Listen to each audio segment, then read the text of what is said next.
ക്രൂശിതനായ കർത്താവിൻ്റെ നാമം വാഴ്ത്തപ്പെടുമാറാകട്ടെ.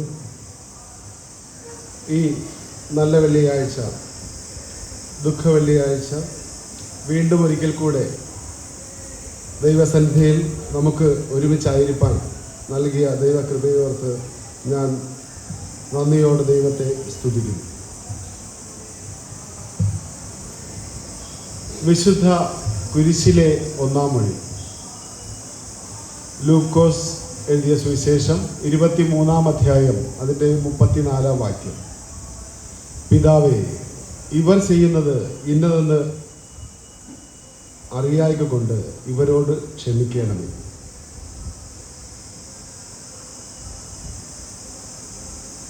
ക്രിസ്തു ചരിത്രം പരിശോധിക്കുമ്പോൾ യേശുക്രിസ്തു ഒരു കഥാപാത്രമോ കെട്ടുകഥയോ അല്ല.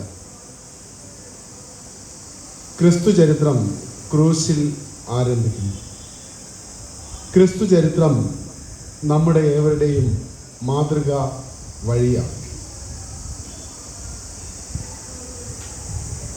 ഇന്നത്തെ ആരാധനയ്ക്ക് നേതൃത്വം കൊടുക്കുന്ന പ്രിയ അച്ഛൻ, കമ്മിറ്റി അംഗങ്ങളെ, ചർച്ച് കോയർ, സഭാംഗങ്ങളെ,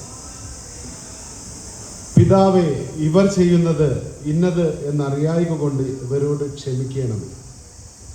ക്രിസ്തുവിൻ്റെ പീഡാസഹനത്തിൽ നാം ദുഃഖവെള്ളിയെ നല്ല വെള്ളിയെന്നും ദുഃഖവെള്ളിയെന്നും വലിയ വെള്ളിയെന്നും ഒക്കെ പറയാറുണ്ട്.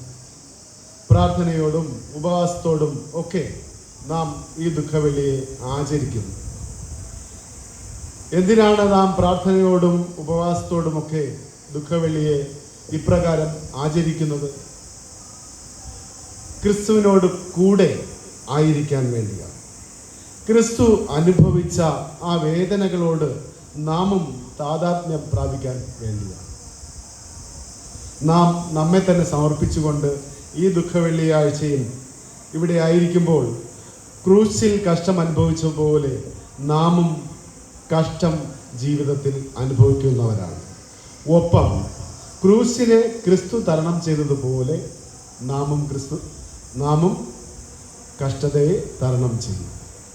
ക്രൂശിലെ 7 മൊഴികൾ കഷ്ടതയെ തരണം ചെയ്യുവാനുള്ള ഈ ഭൂമിയിലെ പ്രധാന വഴികളാണ്.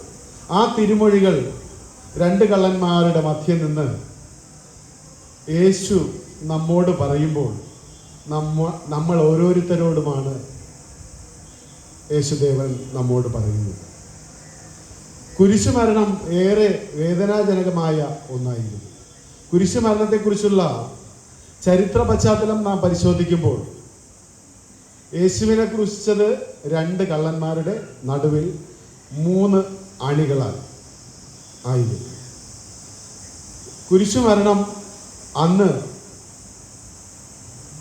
വലിയ ശിക്ഷയായി നൽകിയിരുന്ന ഒരു കാലഘട്ടമായിരുന്നു. പ്രധാനമായും പേർഷ്യക്കാർ, പാർസികൾ, മേദ്യർ, അതുപോലെ ഫിനീഷ്യർ തുടങ്ങിയവരുടെ ഇടയിലെല്ലാം നിലനിന്നിരുന്ന ഒരു കടുത്ത ശിക്ഷാവിധിയാണ്. ഈ കുരിശുമരണത്തിലേക്ക് വരാൻ യേശുവിന് ഇവിടെ അവസരം ലഭിക്കുന്നത് നമ്മിലൂടെയാണ്. നമ്മുടെ പാപ പരിഹാരാർത്ഥമായാണ് യേശുക്രിസ്തു കുരിശുമരണം വരിക്കുന്നത്. കുരിശുമരണം അതിതീവ്രവും ഏറ്റവും വേദനാജനകവും കഠിനവുമാക്കി തീർത്തത് റോമക്കാരായിരിക്കും. രാഷ്ട്രീയ കുറ്റവാളികൾ, കൊടും കുറ്റവാളികൾ, അടിമകൾ, രാജ്യദ്രോഹികൾ തുടങ്ങിയ എല്ലാ വിഭാഗത്തിലെയും ആൾക്കാർക്ക് ഈ കുരിശുമരണം അവർ നൽകിയിരുന്നു. ഇതിൽ പലതരത്തിൽ കുരിശുമരണം നൽകിയിരുന്നതായി ചരിത്രം നമ്മെ പഠിപ്പിക്കുന്നു. പ്രധാനമായും കുരിശു നിർത്തി തടി മുതുകത്ത് കെട്ടിവെച്ചുകൊണ്ട് ഏറെ ദൂരം നടത്തിക്കുക, അടിക്കുക, പരിഹസിക്കുക, അവരെ അപമാനിക്കുക, പടയാളികൾ അവരെ പിൻഗമിക്കും, കഴുത്തിൽ ഒരു ബോർഡ് കെട്ടി തൂക്കിയിടും, അവൻ ചെയ്ത കുറ്റങ്ങൾ ആ ബോർഡിൽ രേഖപ്പെടുത്തി വയ്ക്കും, കയ്പ് കലർന്ന വീഞ്ഞും കൊടുക്കാറുണ്ട്. കുരിശ് മരണം നൽകേണ്ട സ്ഥലത്ത് നെടുകയുള്ള തടി ഉണ്ടാവും. ആ നെടുകയുള്ള തടിയിൽ ഈ കുറ്റവാളി കൊണ്ടുപോകുന്ന തടി കുറുകെ വച്ച് കെട്ടി അതിൽ ആണി കൊണ്ടോ കയറുകൊണ്ടോ ആ കുറ്റവാളിയെ തറയ്ക്കുകയോ കെട്ടിത്തൂക്കുകയോ ചെയ്യും. പ്രത്യേകമായി തയ്യാറാക്കിയിരിക്കുന്ന കുഴിയിൽ ഈ നെടുകെയുള്ള തടിയോട് എടുത്ത് നാട്ടും. ഇങ്ങനെയായിരുന്നു കുരിശുമരണം നൽകിയിരുന്നത്. ഈ കുരിശിലേക്ക് കയറുമ്പോൾ തന്നെ 3 ആണികളാൽ മാത്രം ശരീരത്തിൻ്റെ ഭാരം തൂങ്ങപ്പെടുന്ന അവസ്ഥ.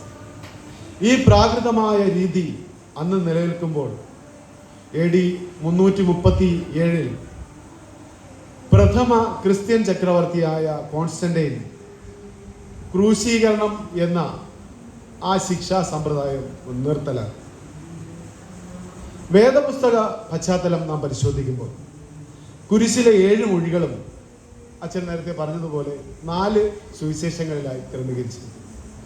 അതിൽ ക്രിസ്തീയ പാരമ്പര്യപ്രകാരം ഈ 7 മൊഴികളെയും പ്രത്യേകമായി ചിട്ടപ്പെടുത്തിയാണ് തിരുമൊഴികൾ എന്ന് നാം പൊതുവെ പ്രസ്താവിക്കാറുള്ളത്.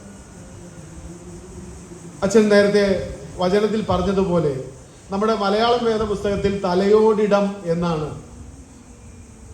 ആ ക്രൂശിക്കപ്പെടുന്ന സ്ഥലത്തിന് പറയുന്ന പേര് രേഖപ്പെടുത്തിയിട്ടുള്ളത്.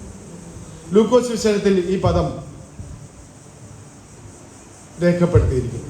കൂടാതെ ഗോൽഗൊഥ എന്നാണ് മറ്റു സുവിശേഷങ്ങളിലെല്ലാം രേഖപ്പെടുത്തിയിരിക്കുന്നത്.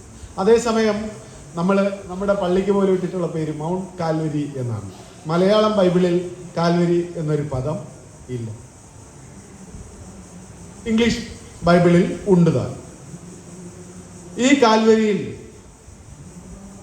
യേശു ക്രൂശിതനായി ആദ്യത്തെ മൊഴിയായി പറയുന്നു, പിതാവേ, ഇവർ ചെയ്യുന്നത് ഇന്നതെന്ന് അറിയായികയാൽ ഇവരോട് ക്ഷമിക്കണമെന്ന്. പിതാവേ എന്ന് അഭിസംബോധന ചെയ്യുന്ന ഒരു അഭിസംബോധന നമ്മൾ പ്രാർത്ഥിക്കുമ്പോൾ നമ്മൾ എങ്ങനെ അഭിസംബോധന ചെയ്യും? പലതരത്തിൽ സംബോധന ചെയ്യും. സ്വർഗങ്ങളിൽ അധിവസിക്കുന്ന അല്ലെങ്കിൽ സ്വർഗസ്ഥനായ പിതാവ് എന്നൊക്കെ നമ്മൾ പ്രാർത്ഥിക്കാറുണ്ട്. യേശു ശിഷ്യന്മാർക്ക് പ്രാർത്ഥന പഠിപ്പിക്കുമ്പോൾ ആദ്യം പറഞ്ഞ വാക്കും നമുക്ക് ഓർമ്മയുണ്ടാവും. ശിഷ്യന്മാരോട് നിങ്ങൾ പ്രാർത്ഥിക്കുമ്പോൾ സ്വർഗസ്ഥനായ ഞങ്ങളുടെ പിതാവേ എന്ന് പ്രാർത്ഥിക്കണം എന്ന് പറയും. അതേസമയം യേശു ക്രിസ്തു അവിടെ പിതാവായ ദൈവത്തെ നോക്കി വിളിക്കുന്നു. സ്വർഗസ്ഥനായ പിതാവേ എന്നാണോ? അല്ല, അവിടെ പിതാവേ എന്നാണ് വിളിക്കുന്നത്. സ്വർഗസ്ഥനായ ദൈവത്തോടുള്ള അടുപ്പമാണ് പിതാവേ എന്ന് വിളിക്കാൻ കാരണം. പുത്രനായ ക്രിസ്തുവും പിതാവും തമ്മിൽ യാതൊരു വ്യത്യാസവുമില്ല എന്ന് ഈ വചനത്തിലൂടെ നമുക്ക് മനസ്സിലാക്കുവാൻ കഴിയും. ഭൗമസ്ഥരായ ഭൂമിയിൽ വസിക്കുന്നവരായ നമുക്ക് ദൈവത്തെ, പിതാവായ ദൈവത്തെ വിളിക്കാൻ സ്വർഗസ്ഥനായ പിതാവേ എന്ന് വിളിക്കുകയും പുത്രനായ യേശു ദൈവത്തെ വിളിക്കുമ്പോൾ പിതാവേ എന്ന് വിളിക്കുകയും ചെയ്യുന്നു. ഇപ്രകാരം സ്വർഗസ്ഥ പിതാവും പുത്രനായ യേശുവും തമ്മിൽ യാതൊരു വ്യത്യാസവും ഇല്ല എന്ന് നാം ഈ ഭാഗത്തു കൂടെ കാണും. നാം കൂടുതലായി ഈ മൊഴിയിലേക്ക് പ്രവേശിക്കുമ്പോൾ ഒന്നാമതായി കാണാം സ്വന്തം കഷ്ടതയിലും മറ്റുള്ളവർക്ക് വേണ്ടി പ്രാർത്ഥിക്കുന്ന യേശു. ഒരിക്കലും പ്രാർത്ഥിക്കാത്തവർ തങ്ങൾക്ക് എന്തെങ്കിലും ഒരു ബുദ്ധിമുട്ട് നേരിട്ടാൽ എന്തു ചെയ്യും? ദൈവമേ, എന്നെ ഈ കുഴപ്പത്തിൽ നിന്ന്, ഈ കഷ്ടതയിൽ നിന്ന് വിടുവിക്കണമേ എന്ന് പ്രാർത്ഥിക്കും, അല്ലേ? പക്ഷേ യേശുക്രിസ്തു സ്വന്തം കഷ്ടതയിലും മറ്റുള്ളവർക്ക് വേണ്ടി പ്രാർത്ഥിക്കുന്നതായി നമുക്ക് കാണാൻ കഴിയും. വിശുദ്ധ സ്തേഫാനോസിന്റെ ചരിത്രം അപ്പോസ്തല പ്രവൃത്തികൾ 7-ാം അധ്യായം അതിൻ്റെ 60-ാം വാക്യത്തിൽ പറയുന്നു. അവിടെ അദ്ദേഹത്തെ കല്ലെറിഞ്ഞ് കൊല്ലാൻ ശ്രമിക്കുമ്പോഴും വിശുദ്ധ സ്തേഫാനോസ് മുട്ടുകുത്തി ദൈവത്തോട് മറ്റുള്ളവർക്ക് വേണ്ടി ഇപ്രകാരം മധ്യസ്ഥത ചെയ്യുന്ന ഒരു പ്രാർത്ഥനയാണ് നമുക്കവിടെ കാണാൻ കഴിയുന്നത്. ആകയാൽ ഈ ഒന്നാമത്തെ തിരുമൊഴി ഒരു മധ്യസ്ഥ പ്രാർത്ഥനയാണ്. രണ്ടാമതായി നാം പരിശോധിക്കുമ്പോൾ അവിടെ യേശുവിനെ കൊല്ലുവാൻ, യേശുവിനെ ക്രൂശിപ്പാൻ അനേകം പേർ ശത്രുക്കളായി വന്നിട്ടുണ്ട്. അച്ഛൻ നേരത്തെ സന്ദേശത്തിൽ സൂചിപ്പിച്ച പോലെ കഴിഞ്ഞയാഴ്ച ഹോശാന പാടിയവർ ഇന്ന് ശത്രുക്കളുടെ ഇടയിലുണ്ട്. യേശു സൗഖ്യമാക്കിയ രോഗികൾ ഇന്ന് ശത്രുക്കളുടെ ഇടയിൽ അവനെ ക്രൂശിക്കുക എന്ന് പറയുവാനുണ്ട്. യേശുവിനെ അറിയാത്ത പലരും യേശുവിനെ ക്രൂശിക്കാൻ വന്നിട്ടുണ്ട്. അവനെ കുരിശിലേറ്റുമ്പോൾ എന്തിനു വേണ്ടിയാണ് യേശുവിനെ ക്രൂശിലേറ്റുന്നതെന്ന് അറിയാത്ത പലരുമുണ്ട്, അറിയുന്നവരുമുണ്ട്. ശത്രുവിന് ദോഷം വരുത്താതിരിക്കാൻ യേശുവിടെ പ്രാർത്ഥിക്കുന്നു. യേശു സ്വന്തം കഷ്ടതയിലും മറ്റുള്ളവർക്ക് വേണ്ടി തൻ്റെ കഷ്ടം ഓർക്കാതെ മറ്റുള്ളവർക്ക് വേണ്ടി പ്രാർത്ഥിക്കുന്നു. യേശുവിൻ്റെ ഗിരിപ്രഭാഷണത്തിൽ യേശു ഇപ്രകാരം അരുളി ചെയ്യുന്നു: നിങ്ങൾ ഉപദ്രവിക്കുന്നവർക്ക് വേണ്ടി പ്രാർത്ഥിക്കും. ഇവിടെ നമ്മോട് യേശു പറയുന്ന സന്ദേശം, ശത്രുക്കൾക്ക് വേണ്ടി നാം ഏതൊരു കഷ്ടതയിലായിരിക്കുമ്പോഴും നാം പ്രാർത്ഥിക്കണം. ആ കഷ്ടത ശത്രുവാണ് നമുക്ക് വരുത്തിയതെങ്കിൽ പോലും നാം അവർക്ക് വേണ്ടി പ്രാർത്ഥിക്കണം. ഈ ചിന്ത എന്നിലൂടെ കടന്നു പോകുമ്പോൾ, ഈ വിഷയം എന്നിലൂടെ കടന്നു പോകുമ്പോൾ ഞാൻ ചിന്തിച്ച നമ്മുടെ ഒരുപാട് പേരുടെ അനുഭവമാണ് അച്ഛാ. അതായത് നമ്മൾ ഈ സഭ രൂപം കൊള്ളുമ്പോൾ, ഈ സഭ രൂപം കൊള്ളാൻ ഒരുപാട് കാരണങ്ങളുണ്ടല്ലോ. അപ്പോഴെല്ലാം നമ്മൾ പലരും പറയാറുണ്ട്, നമ്മൾ ശത്രുക്കൾക്ക് വേണ്ടി പ്രാർത്ഥിക്കുമ്പോൾ ശത്രുപക്ഷത്ത് നിർത്തിയിരിക്കുന്ന ആൾക്കാർക്ക് വേണ്ടി കൂടെ പ്രാർത്ഥിക്കണം എന്നൊരു ചിന്ത തമാശയായി പലരും പറഞ്ഞിട്ടുണ്ട്. ഞാൻ ഈ വിഷയം എൻ്റെ ചിന്തയിലേക്ക് കൊണ്ടുവരുമ്പോൾ എനിക്ക് അതാണ് ഓർമ്മ വന്നത്. ശത്രുക്കൾക്ക് വേണ്ടി നാം പ്രാർത്ഥിക്കുന്നവരാകണം. മൂന്നാമതായി, ഏതവസ്ഥയിലായിരിക്കുമ്പോഴും പിതാവായ ദൈവത്തിന് ആശ്രയിക്കുന്ന വാചകങ്ങളാണ് യേശുവിൽ നിന്ന് ഈ ഒന്നാമത്തെ മൊഴിയിലൂടെ വന്നത്. 3 ആണികളാൽ യേശു ക്രിസ്തു ക്രൂശിക്കപ്പെടുന്നു. കള്ളന്മാരുടെ നടുവിലാണ്. അവിടെ കൂടി നിന്ന പടയാളികൾ അവനെ പരിഹസിക്കുന്നു. അവൻ്റെ വസ്ത്രം ചീട്ടിടാൻ പോകുന്നു. കൈപ്പേറിയ വെള്ളം കൊടുക്കുന്നു. അപ്പോഴും ആ പ്രാണൻ പിടയുമ്പോഴും പിതാവും പുത്രനും തമ്മിലുള്ള അഭേദ്യമായ ബന്ധം നമുക്കവിടെ കാണാൻ കഴിയുന്നു. ആ മരണകരമായ അവസ്ഥയിലും പിതാവിലുള്ള ആശ്രയം ആ പുത്രൻ നമുക്ക് പ്രാർത്ഥനയിലൂടെ കാട്ടിത്തരുന്നു. തുടർന്ന് നാം 4-മതായി ചിന്തിക്കുമ്പോൾ, മറ്റൊന്നും ചെയ്യുവാൻ യേശുക്രിസ്തുവിന് ആ ക്രൂശിൽ കഴിയുന്നില്ല. യേശുവിൻ്റെ 2 കൈകളും 2 ആണികളാൽ അവിടെ അടിച്ചു കയറ്റപ്പെട്ടിരിക്കുന്നു. യേശുവിന് കൈകൾ ഉയർത്തുവാൻ കഴിയില്ല, അനക്കുവാൻ കഴിയില്ല. യേശുവിൻ്റെ കാലുകൾ അനക്കുവാൻ കഴിയില്ല. എന്തൊരു നിസ്സഹായ അവസ്ഥയാണ്. അപ്പോഴും യേശുക്രിസ്തു പ്രാർത്ഥിക്കുന്നു: പിതാവേ, ഇവർ ചെയ്യുന്നത് ഇന്നതെന്ന് അറിയായികയാൽ ഇവരോട് ക്ഷമിക്കണമേ. അത്രത്തോളം നിസ്സഹായമായ അവസ്ഥ. നമ്മുടെ ജീവിതങ്ങളിൽ എന്തെല്ലാം നിസ്സഹായമായ അവസ്ഥകൾ നമുക്ക് വരാറുണ്ട്. ആ അവസ്ഥകളിൽ ഒന്നും ചെയ്യാനില്ല, അപ്പോഴും നമുക്ക് ചെയ്യുവാനുണ്ട് എന്ന് യേശുക്രിസ്തു നമ്മോട് പഠിപ്പിക്കുന്നു. പ്രാർത്ഥിക്കുവാനായി നമ്മെ പഠിപ്പിക്കുന്നു. ഒന്നും ചെയ്യാനില്ലാത്ത അവസ്ഥയിലും നീ പ്രാർത്ഥിക്കണം എന്ന് പഠിപ്പിക്കുന്നു. 5-മതായി, മരണത്തിലും കൈവിടാത്ത ദൈവസ്നേഹം. എല്ലാവരോടും ക്ഷമിച്ചുകൊണ്ട് പ്രാർത്ഥിക്കാൻ ദൈവം, യേശു നമ്മെ പഠിപ്പിക്കുന്നു. ഇവിടെ കഴിഞ്ഞ ആഴ്ചകളിൽ യേശുവിനെ ഓശാന പാടിയവർ, നന്മയായി വഴിയിൽ മരക്കൊമ്പുകളും തുണികളും വിരിച്ചവർ, തങ്ങൾ ധരിച്ചു കൊണ്ടിരുന്ന വസ്ത്രം പോലും ഊരി അവന് പാത നിരപ്പാക്കിയവർ നന്മ ചെയ്തു. യേശുവിന് നന്മ ചെയ്തു. പിന്നത്തേതിലോ അവന് ദുഷ്ടത, അവന് ദോഷം ചെയ്യുകയാണ്. ഇവിടെ നന്മ കിട്ടുമ്പോൾ മാത്രമല്ല നാം ദൈവത്തെ അന്വേഷിക്കേണ്ടത്, തിന്മയിലും മറ്റുള്ളവർക്ക് വേണ്ടി നാം മധ്യസ്ഥത ചെയ്യണം എന്ന് യേശു ഈ പ്രാർത്ഥനയിലൂടെ നമ്മെ ഓർമ്മിപ്പിക്കുന്നു. നമ്മൾ നന്മ കിട്ടുമ്പോൾ സ്നേഹിക്കുന്നവരാണ്, നന്മ കിട്ടാത്തപ്പോൾ ദുഷിക്കുന്നവരും. നമ്മൾ പലപ്പോഴും പറയും, ഒരാൾക്കൊരു നന്മ ഉണ്ടാവുന്നു, അവനിപ്പോൾ പഴയതുപോലെയൊന്നും അല്ല, ഇപ്പോൾ ഒരുപാടങ്ങ് മാറിപ്പോയി. നമുക്ക് നന്മ കിട്ടിക്കൊണ്ടിരിക്കുകയാണെങ്കിൽ അവൻ നല്ലവനെന്നും, തിന്മയാണ് ചെയ്യുന്നതെങ്കിൽ അവൻ ദോഷം ചെയ്യുന്നവനെന്നും മുദ്ര കുത്തുന്ന സമൂഹത്തെയാണ് നമുക്ക് കാണുവാൻ കഴിയുന്നത്. സ്നേഹം കിട്ടുമ്പോൾ മാത്രം, അല്ലെങ്കിൽ നന്മ ചെയ്യുമ്പോൾ മാത്രം നാം മറ്റുള്ളവരെ സ്നേഹിക്കാനല്ല, തിന്മ കിട്ടുമ്പോഴും, തിന്മ നമുക്കെതിരെ വരുമ്പോഴും, നമുക്കെതിരെ തിന്മ ചെയ്യുമ്പോഴും നമുക്ക് അവരെ സ്നേഹിപ്പാൻ കഴിയണം എന്ന് ഈ മൊഴി നമ്മെ പഠിപ്പിക്കുന്നു. അവസാനമായി പാപക്ഷമയുടെ പ്രഖ്യാപനമാണ് ഈ ഒന്നാമത്തെ മൊഴി. ആ വാക്യത്തിന്റെ അവസാന ഭാഗം ഇങ്ങനെ പറയുന്നു: ഇവരോട് ക്ഷമിക്കണമേ എന്നാണ് പറയുന്നത്. ഈ പ്രാർത്ഥന പാപക്ഷമയുടെ പ്രഖ്യാപനമാണ്. ഈ പ്രാർത്ഥനയുടെ കേന്ദ്ര ആശയം തന്നെ ക്ഷമ എന്ന പദമാണ്. ക്രൂശിച്ചവർക്ക് യേശു ആരാണെന്ന് അറിയില്ല. അറിയാതെ, യേശുവിനെ അറിയാതെ ഇങ്ങനെ ക്രൂശിച്ചവരുണ്ട്. എന്നാൽ മഹാപുരോഹിതന്മാരും പരീശന്മാരും യേശുവിനെ എങ്ങനെയെങ്കിലും കൊടുക്കണമെന്ന് ആഗ്രഹിച്ച് തന്ത്രപൂർവ്വം കുടുക്കിയവരുണ്ട്.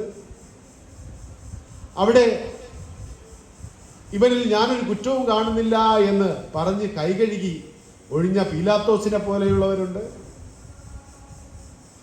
ഇങ്ങനെ പലരും ഉണ്ടായിരിക്കെ അവിടെ അവർക്കെല്ലാം ചെയ്ത കുറ്റങ്ങൾക്ക്, ആ പാപങ്ങൾക്ക് ക്ഷമ നൽകുകയാണ്. മത്തായി എഴുതിയ സുവിശേഷം 6-ാം അധ്യായം 9 മുതൽ 13 വരെ നമ്മുടെ സ്വർഗസ്ഥ പ്രാർത്ഥന നൽകിയിട്ടുണ്ട്.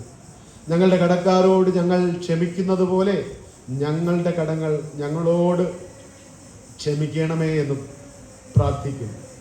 ഞങ്ങളുടെ കടങ്ങൾ ഞങ്ങളോട് ക്ഷമിക്കണമേ. നമ്മുടെ എല്ലാ പാപകടങ്ങൾക്കും വേണ്ടിയാണ് യേശു കഷ്ടത അനുഭവിച്ചത്. ആ കഷ്ടത എനിക്ക് വേണ്ടിയാണെന്നുള്ള അനുതാപ മനസ്സാണ് നമുക്ക് ഏവർക്കും ഉണ്ടാവേണ്ടത്. അതനുസരിച്ചുള്ള ജീവിതമാണ് യേശുക്രിസ്തു നമ്മിൽ നിന്ന് പ്രതീക്ഷിക്കുന്നത്. തെറ്റുകൾക്ക് ശിക്ഷയുണ്ട്. ശിക്ഷയിൽ ഇളവ് നൽകുന്നത് ആരാണോ അവനാണ് യഥാർത്ഥ നീതിമാൻ. നാം ചെയ്യുന്ന തെറ്റിന് ഇളവ് നൽകേണ്ടത് ആരാണ്?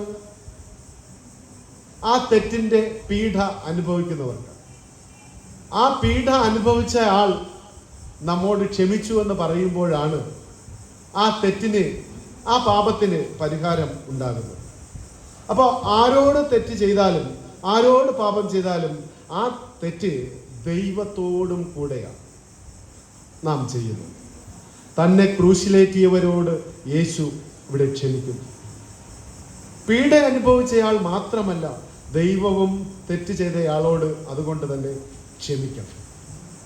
ആകയാൽ നാമും നമ്മോട് തെറ്റ് ചെയ്തവരോട് ക്ഷമിക്കുക. ദൈവവും അപ്പോൾ അവരോട് ക്ഷമിക്കും. ക്ഷമിച്ചതുകൊണ്ട് നമുക്കെതിരെ ചെയ്ത ഒരു ദുരന്തവും നമുക്ക് മാറ്റി രചിക്കാൻ കഴിയില്ല. നമുക്കെതിരെ ദോഷം ചെയ്ത ആളിനോട് നാം ക്ഷമിച്ചെന്ന് പറഞ്ഞ് മറ്റൊന്നും സംഭവിക്കാൻ പോകുന്നില്ല. പക്ഷേ ക്ഷമിക്കുന്നത് കൊണ്ട് ആർക്കാണ് ഗുണമുണ്ടാവുന്നത്? നമുക്ക് തന്നെ. നമ്മുടെ മനസ്സിനാണ് ശാന്തി ഉണ്ടാവും. ഭാവിയിൽ ആ ക്ഷമയ്ക്ക് നമുക്ക് ഗുണം കിട്ടുകയും ചെയ്യും. കുറ്റം ചെയ്തയാളോട് കണ്ണുകളിലേക്ക് നോക്കി നിന്നോട് ക്ഷമിക്കുന്നു എന്ന് നാം പറയുമ്പോൾ സർവം ക്ഷമിക്കുന്ന ദൈവത്തെയാണ് നമ്മിലൂടെ ആ കുറ്റം ചെയ്തയാൾ കാണുക. ലോകത്തിലെന്നും ക്ഷമ കൊണ്ട് മാത്രമേ ഏതൊരു പ്രതിസന്ധിയും തരണം ചെയ്തിട്ടുള്ളൂ. നമ്മുടെ ഇന്ത്യയെ എത്രയോ അയൽ രാജ്യങ്ങൾ ആക്രമിച്ചിട്ടുണ്ട്. ഇന്നും യുദ്ധമുഖത്ത് നിൽക്കുന്ന ഇസ്രായേലിനെയും അമേരിക്കയെയും ഇറാനെയും ഒക്കെ നമുക്ക് കാണുവാൻ കഴിയും. ഏതൊരു യുദ്ധവും അവസാനിക്കുന്നത് സമാധാന സന്ധിയിലൂടെയാണ്. പരസ്പരം ക്ഷമിച്ചാണ് ആ സമാധാനം ഉറപ്പുവരുത്തുന്നത്. ഈ യാക്കോബ്, പഴയ നിയമത്തിലെ യാക്കോബ് ഏശാവിനെ പറ്റിച്ച് കടന്നുപോയി അമ്മായിയപ്പൻ്റെ അവിടെ താമസിച്ച് ഏറെക്കാലത്തിന് ശേഷം തിരിച്ചു വരും. അവിടെ യാക്കോബിനോട് ഏശാവ് ക്ഷമിക്കുമോ എന്ന് യാക്കോബ് പേടിക്കുന്നു. സമ്മാനങ്ങളുമായി ദൂരെ നിന്ന് കടന്നു വരികയാണ്. ഉൽപ്പത്തി പുസ്തകം 33-ാം അധ്യായം 10-ാം വാക്യത്തിൽ ഇങ്ങനെ പറയുന്നു: ദൈവത്തിന്റെ മുഖം പോലെ നിന്റെ മുഖം ഞാൻ കാണുന്നു എന്ന് ഏശാവിനോട് യാക്കോബ് പറയുകയാണ്. ആ ഏശാവ് അവിടെ ക്ഷമിക്കുകയാണ്. ആ ഏശാവിന്റെ മുഖത്ത് നിന്ന്, അവന്റെ കണ്ണിൽ നിന്ന് ആ ക്ഷമയുടെ അടയാളം യാക്കോബ് കാണുമ്പോൾ ആ ഏശാവിലൂടെ കാണുന്നത് ആരെയാണ്? ദൈവത്തെയാണ് കാണുന്നത്. അർഹിക്കാത്ത അളവിൽ നാം ദൈവത്തിൽ നിന്ന് യേശുക്രിസ്തുവിലൂടെ കുരിശിലെ ക്രൂശ് മരണത്തിലൂടെ നാം ക്ഷമ അളവില്ലാതെ കൈപ്പറ്റിയിരിക്കുന്നു. അതേ അളവിൽ നാമും മറ്റുള്ളവർക്ക് ക്ഷമ നൽകേണ്ടത് അത്യാവശ്യമാണ്. മറ്റുള്ളവർക്ക് മാപ്പ് നൽകേണ്ടത് അത്യാവശ്യമാണ്. മാപ്പ് നൽകിയ ജീവിതങ്ങളിൽ ദൈവാംശം വെളിപ്പെടുന്നുവെന്ന് ഈ യാക്കോബിലൂടെ നാം പഠിക്കുന്നു. മാപ്പ് ചോദിക്കേണ്ടവരോട് മാപ്പ് ചോദിച്ചും മാപ്പ് നൽകേണ്ടവർക്ക് നാം മാപ്പ് നൽകിയും ഒരില കൊഴിഞ്ഞു പോകുന്ന ലാഘവത്തോടെ നമ്മുടെ ജീവിതത്തിന് നാം വിരാമമിടണം. നമ്മുടെ ഒരു ചെറിയ കാലയളവ് മാത്രമാണ് നാം ഈ ഭൂമുഖത്ത് ആയിരിക്കും. ആ ജീവിത കാലയളവിൽ മാപ്പ് നൽകേണ്ടവർക്ക് മാപ്പ് നൽകിയും മാപ്പ് ചോദിക്കേണ്ടവരോട് മാപ്പ് ചോദിച്ചും ഒരു ഇല പൊഴിയുന്ന ലാഘവത്തോടെ നമ്മുടെ ജീവിതം പൂർത്തിയാക്കാം. ആദ്യ മൊഴിയിൽ നിന്ന് നമുക്ക് ലഭിക്കുന്ന സന്ദേശവും ഇത് തന്നെയാണ്. അതിനായി ദൈവം തൻ്റെ പരിശുദ്ധാത്മാവിനാൽ നമ്മെ ഏവരെയും ഒരുക്കുമാറാകട്ടെ. ആമേൻ.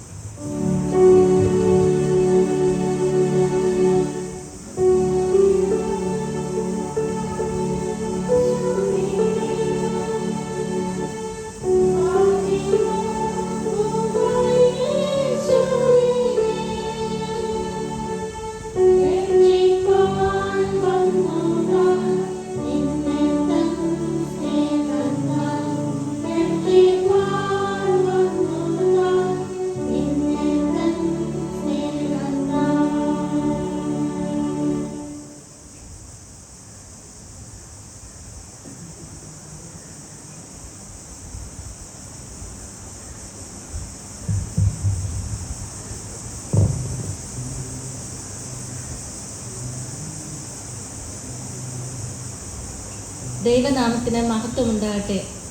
വീണ്ടും ഒരു പ്രാവശ്യം കൂടെ നിങ്ങളുടെ മുമ്പിൽ ക്രൂശിലെ വഴികളുടെ ധ്യാനത്തിൻ്റെ ഒരു ഭാഗമാകുവാൻ ദൈവം എനിക്ക് തന്ന വിലയേറിയ അവസരത്തിന് നന്ദി അർപ്പിച്ചുകൊണ്ട് ഞാൻ എൻ്റെ കർത്തവ്യത്തിലേക്ക് കടക്കട്ടെ. യേശുക്രിസ്തു ക്രൂശിൽ കിടന്നുകൊണ്ട് മൊഴിഞ്ഞ 7 മൊഴികളിൽ ആദ്യത്തേത് നാം ഇതിനകം ധ്യാനിച്ചു കഴിഞ്ഞു. അതൊരു പ്രാർത്ഥനാ മൊഴിയാണെങ്കിൽ രണ്ടാമത്തേത് യേശു മൊഴിഞ്ഞത് ഒരു വാഗ്ദത്ത മൊഴിയാണ്. ക്രൂശിലെ 2-ാം മൊഴി ലൂക്കോസ് 23:43. ഇന്ന് നീ എന്നോടുകൂടെ പറുദീസായിലിരിക്കും. Truly I tell you today you will be with me in paradise. Lukose 23:39 മുതൽ 41 വരെയുള്ള വാക്യങ്ങളാണ് ഈ മൊഴിക്ക് ആധാരമായി ഞാൻ തിരഞ്ഞെടുത്തിരിക്കുന്നത്. തലയോടിടം എന്ന സ്ഥലത്ത് വെച്ച് യേശുവിനെ 2 കള്ളരുടെ നടുവിലായി ക്രൂശിച്ചു. മറ്റു സുവിശേഷങ്ങളിൽ കള്ളന്മാർ എന്ന് വിശേഷിപ്പിച്ചിരിക്കുമ്പോൾ ലൂക്കോസ് സുവിശേഷത്തിൽ ഇവരെ ദുഷ്പ്രവർത്തിക്കാർ എന്നാണ് പ്രതിപാദിച്ചിരിക്കുന്നത്.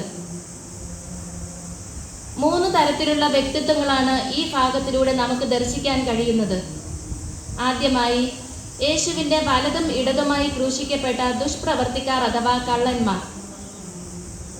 അതിലാദ്യത്തെ വ്യക്തി സ്വയം പാപം ചെയ്യുകയും അതിനെക്കുറിച്ച് യാതൊരു പശ്ചാത്താപവും ഇല്ലാത്തയാളാണെന്ന് നമുക്ക് കാണാൻ കഴിയും. ലൂക്കോസ് 23:39 വാക്യത്തിൽ ആദ്യത്തെ വ്യക്തി യേശുവിനെ ദുഷിക്കുന്നത് നമുക്ക് കാണാൻ കഴിയുന്നു. ഇവിടെ പറയുന്നു, നീ ക്രിസ്തു അല്ലയോ, നിന്നെ തന്നെയും ഞങ്ങളെയും രക്ഷിക്കാം. ഇന്ന് നമുക്ക് ചുറ്റും പലയിടത്തും ഇത്തരക്കാരെ കാണാൻ കഴിയും. തങ്ങൾ ചെയ്യുന്നത് പാപമാണെന്ന് വ്യക്തമായ ബോധ്യമുണ്ടായിരുന്നിട്ടും അതിനെക്കുറിച്ച് യാതൊരു ചിന്തയുമില്ലാതെ മറ്റുള്ളവരെ ദുഷിച്ചും പരിഹസിച്ചും കൊണ്ട് ഇവർ ജീവിതം തള്ളി നീക്കുന്നു. അവരുടെ പാപത്തിന്റെ ഫലമായി ഉണ്ടാകുന്ന വീഴ്ചകളിൽ നിന്ന് പോലും അവർ തങ്ങളുടെ തെറ്റുകളെക്കുറിച്ച് അനുതപിക്കുന്നില്ല. ദൈവത്തെയും മനുഷ്യരെയും അവർ പറയുകയും പരിഹസിക്കുകയും ചെയ്യുന്നു. ഇനി 2-ാമത്തെ വ്യക്തി. ഈ വ്യക്തി പാപിയാണെന്ന് സ്വയം സമ്മതിക്കുകയും യേശുവിനോട് തന്നെയും ഓർത്തുകൊള്ളണമെന്ന് അപേക്ഷിക്കുകയും ചെയ്യുന്നു.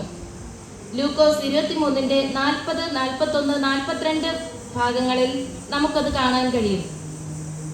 ഇന്ന് ഞാനും നിങ്ങളും ഉൾപ്പെടുന്ന ഈ സമൂഹത്തിൽ എത്ര പേരാണ് ചെയ്ത പാപങ്ങൾ തിരിച്ചറിഞ്ഞ് ദൈവത്തെ ഭയപ്പെട്ട് ജീവിക്കുന്നത്? ചെയ്തത് പാപമാണെന്നും അതിനുള്ള ശിക്ഷ നാം അനുഭവിക്കേണ്ടി വരുമെന്നും ചിന്തിക്കാറുണ്ടോ? എന്നാൽ ഈ പറഞ്ഞ 2-ാമത്തെ വ്യക്തി ദൈവത്തെ ഭയപ്പെടുകയും അതിന് താൻ ഇഹലോകത്തിൽ മാത്രമല്ല മരണാനന്തരവും ശിക്ഷ അനുഭവിക്കേണ്ടി വരുമെന്നും തിരിച്ചറിയുന്നു. അതുകൊണ്ടാണ് അയാൾ യേശുവിനോട് രാജ്യത്വം പ്രാപിച്ചു വരുമ്പോൾ തന്നെയും ഓർക്കണമെന്ന് അപേക്ഷിക്കുന്നത്. നിശ്ചയമായും ക്രിസ്തു സ്വർഗരാജ്യത്തിൽ എത്തുമെന്ന് ഉറപ്പുള്ളത് കൊണ്ടാണ് ഈ വ്യക്തിയും ഇങ്ങനെ അപേക്ഷിക്കുന്നത്. ഇനി ഈ രണ്ട് വ്യക്തികളോടും യേശുവിൻ്റെ സമീപനം എങ്ങനെയായിരുന്നു എന്ന് നമുക്ക് നോക്കാം. ഈ വേദഭാഗം വായിക്കുമ്പോൾ നമുക്ക് മനസ്സിലാക്കാൻ കഴിയും, ആദ്യത്തെ വ്യക്തിയോട് ഒരു മറുപടിയും യേശു നൽകുന്നില്ല.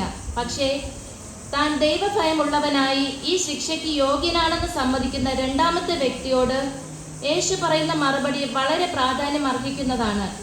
ഇന്ന് നീ എന്നോടുകൂടെ പറുദീസായിലിരിക്കും എന്ന് ഞാൻ സത്യമായി നിന്നോട് പറയുന്നു എന്ന് പറഞ്ഞു.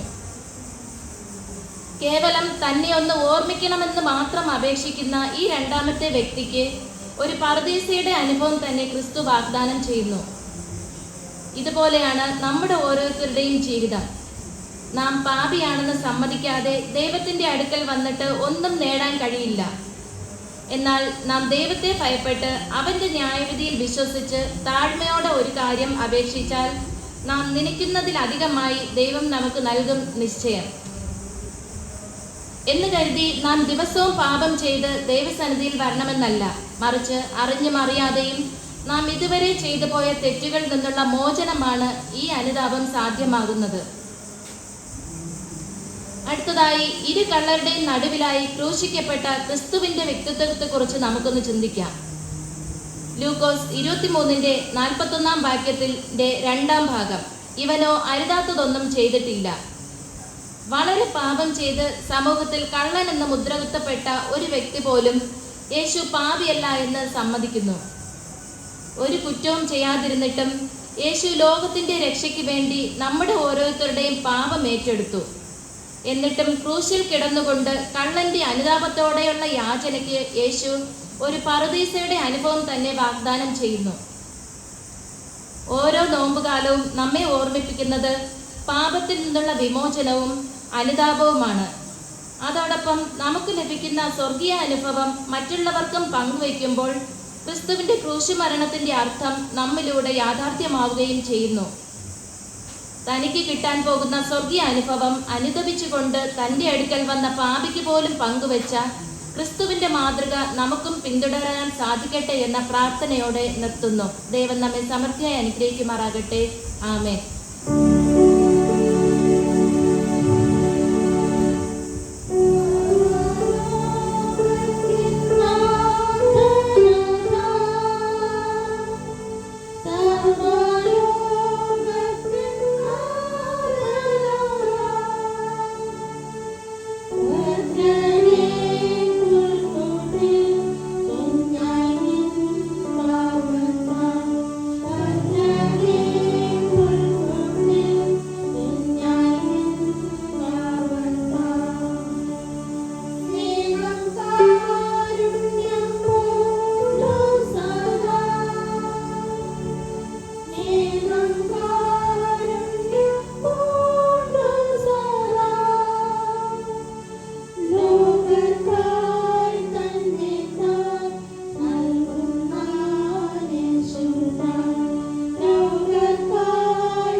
യേശുക്രിസ്തുവിന്റെ നാമത്തിൽ നിങ്ങൾക്ക് ഏവർക്കും എൻ്റെ സ്നേഹവന്ദനം. എനിക്ക് ഈ വചനധ്യാനത്തിന് അവസരം നൽകിയ അച്ഛനോടും ചർച്ച് കമ്മിറ്റിയോടുമുള്ള നന്ദി ഈ സമയം അറിയിക്കുന്നു. കർത്താവായ യേശു മൂന്നാമതായി കുരിശിൽ നിന്ന് മൊഴിഞ്ഞ വചനത്തിന് ആസ്പദമായിരിക്കുന്ന വേദഭാഗം വിശുദ്ധ യോഹന്നാൻ എഴുതിയ സുവിശേഷം 19 അധ്യായം 26-27 വാക്യങ്ങൾ. യോഹന്നാൻ എഴുതിയ സുവിശേഷം 19 അധ്യായം 26-27 വാക്യങ്ങൾ.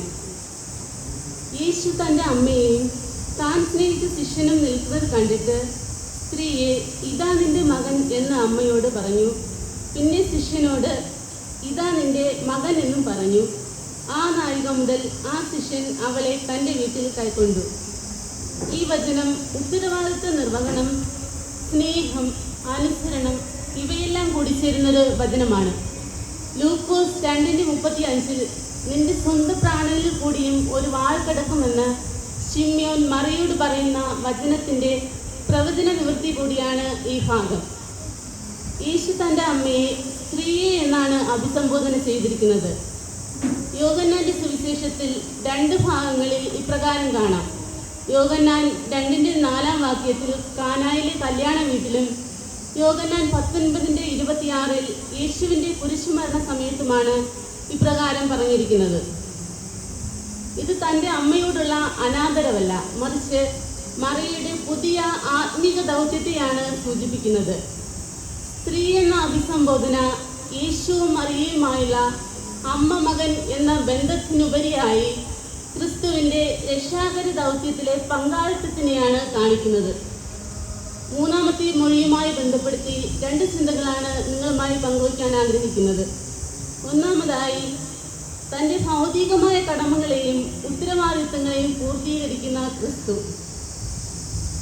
ശാരീരികമായും മാനസികമായും യേശു കഠിനമായ പീഡകൾ സഹിക്കുമ്പോഴും ആത്മീകമായി തന്നെ ഏൽപ്പിച്ച ദൗത്യത്തോടൊപ്പം തൻ്റെ അമ്മയോടുള്ള കടമ നിർവഹിക്കുവാൻ യേശു മറന്നുപോകുന്നില്ല. 10 കൽപ്പനകളിൽ 5ാമത്തെ കൽപ്പനയാണ് മാതാപിതാക്കളെ ബഹുമാനിക്കുക എന്നത്. കുരിശിൽ യേശു കഠിനമായ പീഡയും വേദനയും സഹിക്കുമ്പോഴും തൻ്റെ ഉത്തരവാദിത്തങ്ങൾ ശ്രദ്ധയോടെ നിറവേറ്റുന്നത് നമുക്കിവിടെ കാണാം. നാമും നമ്മുടെ ജീവിതത്തിൻ്റെ ഏത് ബലഹീന സാഹചര്യങ്ങളിലും മാതാപിതാക്കളോടുള്ള കർത്തവ്യം പാലിച്ചേ മതിയാകൂ എന്ന് യേശു നമ്മെ പഠിപ്പിക്കുന്നു. സാഹചര്യങ്ങളുടെ സമ്മർദ്ദം മൂലം നമ്മുടെ കടമകൾ നിർവഹിക്കാൻ നാം മറന്നുപോയിട്ടുണ്ടെങ്കിൽ മടങ്ങി വരുവാൻ ക്രിസ്തു നമ്മെ കുരിശിലൂടെ ആഹ്വാനം ചെയ്യുന്നു. രണ്ടാമതായി, കുരിശനുഭവങ്ങളിലും അനുസരിക്കുന്ന ശിഷ്യൻ. യേശു കർത്താവിനെ ക്രൂശിക്കാനായി പിടിച്ചുകൊണ്ടുപോകുമ്പോൾ ശിഷ്യന്മാരെല്ലാം ഓടി ഒളിച്ചതായി മത്തായി, മർക്കോസ് സുവിശേഷങ്ങളിൽ കാണാം. എന്നാൽ കുരിശിന്റെ ചുവട്ടിൽ യോഹന്നാൻ മാത്രമാണ് ഉണ്ടായിരുന്നത്. യോഹന്നാൻ യേശുവിൻ്റെ ശിഷ്യനായ നാൾ മുതൽ യേശുവിനോടൊപ്പം നടന്നും തൻ്റെ മാറോട് ചാരിയിരുന്ന് കാര്യങ്ങൾ ഗ്രഹിക്കുകയും ചെയ്യുന്ന ശിഷ്യൻ എന്നാണ് നമുക്ക് വേദപുസ്തകങ്ങളിൽ വായിക്കാൻ സാധിക്കുന്നത്. ഇവിടെ യേശു തൻ്റെ അമ്മയെ യോഹന്നാനെ ഏൽപ്പിക്കുമ്പോൾ ആ നാഴിക മുതൽ ആ ശിഷ്യൻ അവളെ തൻ്റെ വീട്ടിൽ കൈക്കൊണ്ടു എന്ന് നമുക്ക് വചനത്തിലൂടെ മനസ്സിലാക്കുവാൻ സാധിക്കുന്നു. ഈ ബന്ധത്തിലൂടെ പുതിയൊരു കൂട്ടായ്മ ബന്ധമാണ് രൂപപ്പെടുന്നത്. യോഹന്നാൻ യേശു കർത്താവിൻ്റെ സഹോദരനും യേശുവിൻ്റെ കുടുംബത്തിൻ്റെ ഭാഗമായും മാറുകയാണ്. നമ്മുടെ ചുറ്റുപാടും ഇത്തരത്തിൽ ഒറ്റപ്പെട്ടു പോയ ജീവിതങ്ങളെ കണ്ടെത്തി അവർക്ക് വേണ്ടി കരുതുകയും കൂട്ടായ്മ ബന്ധം പുലർത്തുകയും ചെയ്യുമ്പോൾ നാമും യേശുവിൻ്റെ കുടുംബത്തിൻ്റെ ഭാഗമായി മാറും. യേശു കുരിശിൽ എപ്രകാരം കർത്തവ്യ നിരതനായിരുന്നോ അപ്രകാരം നാമും നമ്മുടെ ഉത്തരവാദിത്വങ്ങൾ മറന്നുപോകാതെ യഥാവിധി നിർവഹിക്കുന്നതിനും യോഹന്നാനെ പോലെ യഥാർത്ഥ ശിഷ്യനായി തീരുവാനും ദൈവം തന്റെ പരിശുദ്ധാത്മാവിനാൽ നമ്മെ ഏവരെയും സഹായിക്കുമാറാകട്ടെ. ആമേൻ.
ദൈവത്തിൻ്റെ അതിപരിശുദ്ധനാമം വാഴ്ത്തപ്പെടുമാറാകട്ടെ.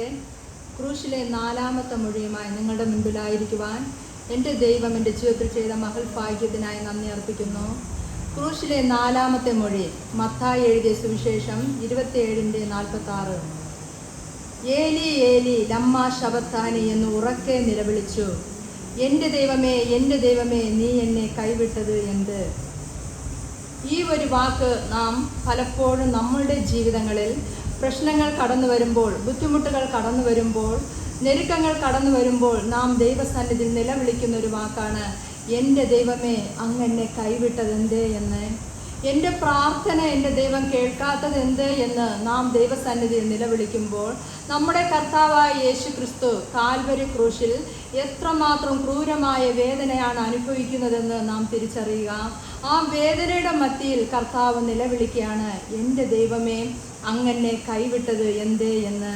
കർത്താവായ യേശു കാൽവരി ക്രൂശിൽ കിടക്കുന്നതായി പറയുന്ന സമയം 6 മണിക്കൂറാണ്. ഇതിൽ 6-ാം മണി നേരം മുതൽ 9-ാം മണി നേരം വരെ ദേശത്തെങ്ങും ഇരുട്ടുണ്ടായി എന്ന് വേദപുസ്തകം വ്യക്തമാക്കുകയാണ്. യഹൂദന്മാരുടെ കണക്കനുസരിച്ച് 6-ാം മണി നേരം മുതൽ 9-ാം മണി നേരം വരെ നട്ടുച്ച സമയമായിരുന്നു. ഈ നട്ടുച്ച സമയത്തു പോലും ദേശമൊക്കെ ഇരുണ്ടു പോവുകയാണ് ചെയ്യുന്നത്. അപ്പോൾ പ്രകൃതിക്ക് വരെ കർത്താവിൻ്റെ വേദന കണ്ടു നിൽക്കുവാൻ കഴിഞ്ഞില്ല എന്നുള്ള യാഥാർത്ഥ്യം നമുക്ക് ഇതിൽ നിന്ന് മനസ്സിലാക്കുവാൻ കഴിയുന്നുണ്ട്. ഈ മൊഴിയുടെ 3 തലങ്ങൾ നമുക്ക് നോക്കാം. ഒന്ന്, ക്രിസ്തുവിൻ്റെ ഏകാന്തതയുടെ മധ്യേയുള്ള നിലവിളി. ക്രിസ്തുവിൻ്റെ ഏകാന്തതയുടെ മധ്യേയുള്ള നിലവിളി. തൻ്റെ പിതാവ് തന്നെ കൈവിട്ടു എന്നുള്ള വേദനയിൽ ക്രിസ്തു നൽകുന്ന പ്രതികരണമാണ് ഈ മൊഴി. തൻ്റെ പിതാവും കൂടെ തന്നെ കൈവിട്ടു എന്നുള്ള യാഥാർത്ഥ്യം ഉൾക്കൊള്ളുമ്പോഴുള്ള ക്രിസ്തുവിൻ്റെ നിലവിളിയാണ്, എൻ്റെ ദൈവമേ അങ്ങെന്നെ കൈവിട്ടത് എന്ത് എന്ന്.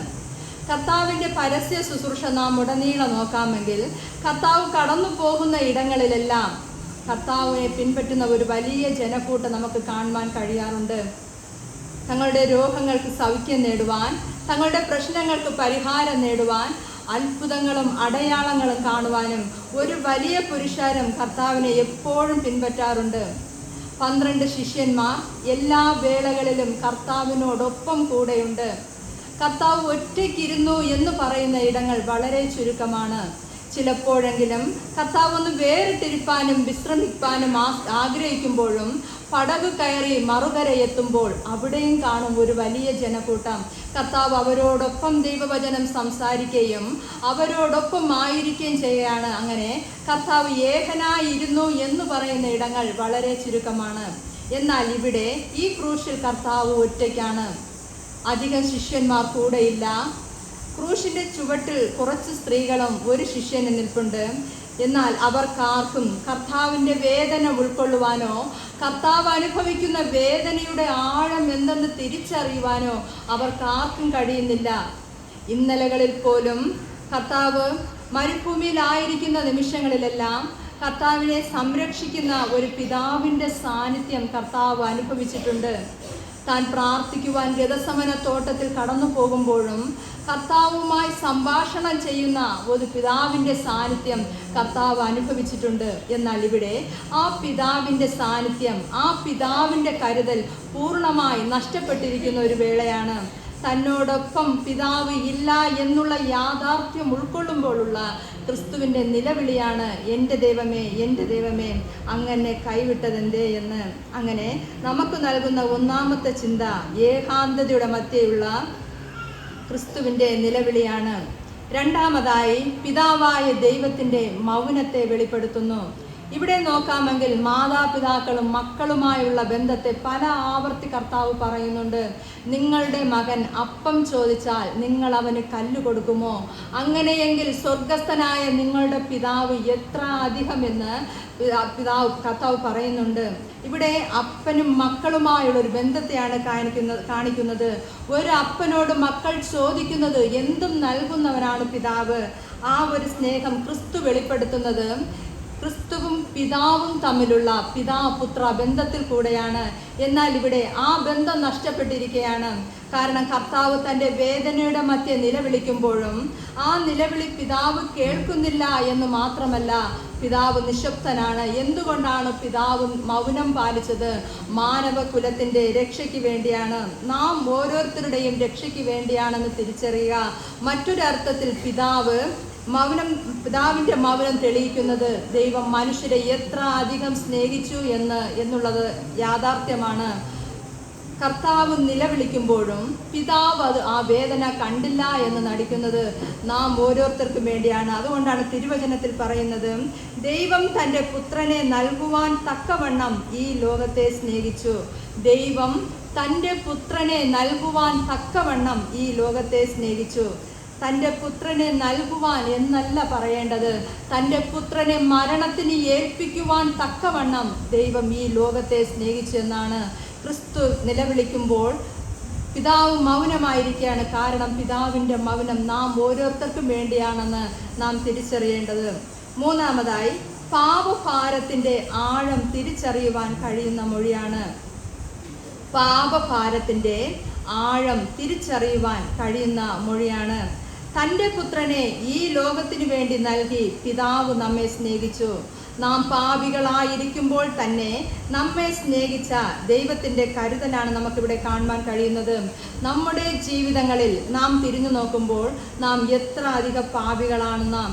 ചിലപ്പോഴെങ്കിലും നമ്മുടെ തെറ്റുകളും കുറ്റങ്ങളും കുറവുകളും വീഴ്ചകളും നാം കണക്കിടുമ്പോൾ നാം മറ്റുള്ളവരുടെ തെറ്റുകളും വീഴ്ചകളുമായി ഒന്ന് ഒത്തുനോക്കാറുണ്ട്. അപ്പോൾ നാം തന്നെ സ്വയം പറയാറുണ്ട്, ഞാൻ അത്ര വലിയ പാപി ഒന്നുമല്ല.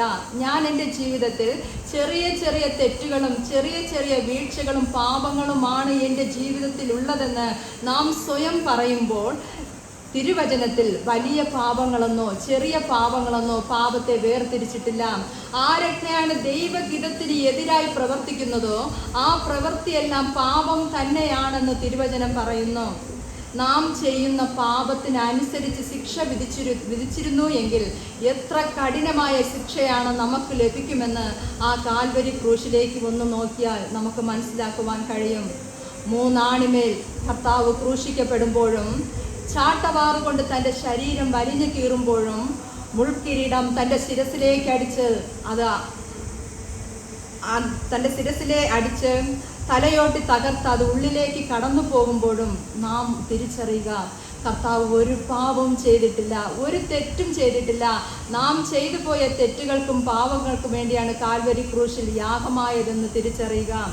അന്ന് പിതാവ് തൻ്റെ പുത്രനെ മരണത്തിന് വിട്ടുകൊടുക്കാതിരുന്നെങ്കിൽ, തൻ്റെ പുത്രൻ അനുഭവിക്കുന്ന വേദന കണ്ട് പുത്രനെ ഒന്ന് രക്ഷിച്ചിരുന്നു എങ്കിൽ നാം ഇന്ന് അനുഭവിക്കുന്ന രക്ഷയും സമാധാനവും നമുക്ക് കിട്ടുകയില്ല എന്നുള്ളത് യാഥാർത്ഥ്യമാണ്. നമുക്ക് ഓരോരുത്തർക്കും വേണ്ടി തൻ്റെ പുത്രനെ വിട്ടുകൊടുക്കുകയും നമുക്ക് വേണ്ടി കാൽവരി ക്രൂശിൽ യാഗമായി തീർന്ന ക്രിസ്തുവിനെയും ഓർത്തുകൊണ്ട് പാപത്തെ വെറുത്ത് വിശുദ്ധമായ ജീവിതം നയിക്കുവാൻ സർവശക്തിയുള്ള ദൈവം നമ്മെ സഹായിക്കുമാറാകട്ടെ.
നമ്മുടെ കർത്താവായ യേശു ക്രിസ്തു കാൽവരി മലമുകളിൽ കിടന്നുകൊണ്ട് മൊഴിഞ്ഞ പ്രധാനപ്പെട്ട 7 മൊഴികളിൽ ആദ്യത്തെ 4 മൊഴികൾ നാം ശ്രമിക്കുകയുണ്ടായി.